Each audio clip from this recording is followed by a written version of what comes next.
यह अब तक का सबसे शक्तिशाली कवच है जिसे मानवता ने विकसित किया है। इसे पहनने का सम्मान मिलने के बावजूद वह आदमी अभी भी डर से भरा हुआ था। यांत्रिक भुजा के नियंत्रण में उसका शरीर धीरे धीरे कवच की ओर धकेला जा रहा था। तभी कवच की पीठ धीरे धीरे खुल गई और उसके अंदर से एक अजीब सी रोशनी निकलने लगी। आदमी की भयभीत नजरों के सामने कई चमकीले लाल रंग की लताएं उसकी ओर बढ़ने लगी। यह वास्तव में एक जीवित जैविक कवच था। आखिरकार वह आदमी पूरी तरह से लाल तरल में डूब गया और जैविक कवच के साथ एक हो गया।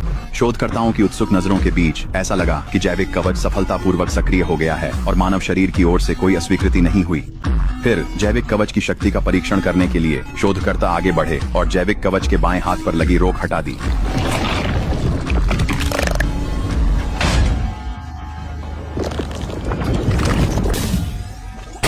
सभी को आश्चर्यचकित करते हुए बायो आर्मर के एक साधारण से मुक्के ने परीक्षण के लिए तैयार किए गए प्रक्षेपास्त्र की स्टील प्लेट को भेद दिया। इसके बाद शोधकर्ताओं ने परीक्षण जारी रखा और हथियार प्रणाली को सक्रिय करने का आदेश दिया, लेकिन बायो आर्मर ने कोई प्रतिक्रिया नहीं दी। अपने आदेशों की अनदेखी देखकर शोधकर्ता क्रोधित हो गए। अचानक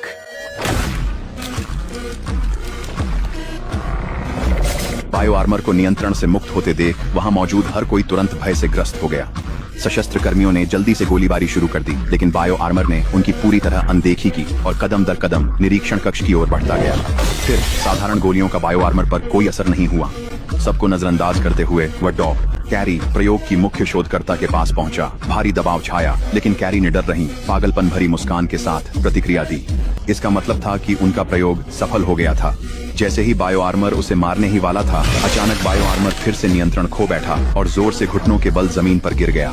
उसके अंदर मौजूद परीक्षण विषय 4926 को बाहर निकाल दिया गया। चौंकाने वाली बात यह थी कि कुछ ही मिनटों में उस विषय की जीवन शक्ति पूरी तरह समाप्त हो गई, लेकिन डॉग कैरी ने बिल्कुल भी दया नहीं दिखाई। हालांकि यह प्रयोग असफल रहा था, लेकिन इससे कई महत्वपूर्ण परिणाम प्राप्त हुए थे। इसलिए डॉग कैरी ने प्रयोग जारी रखने का निश्चय किया।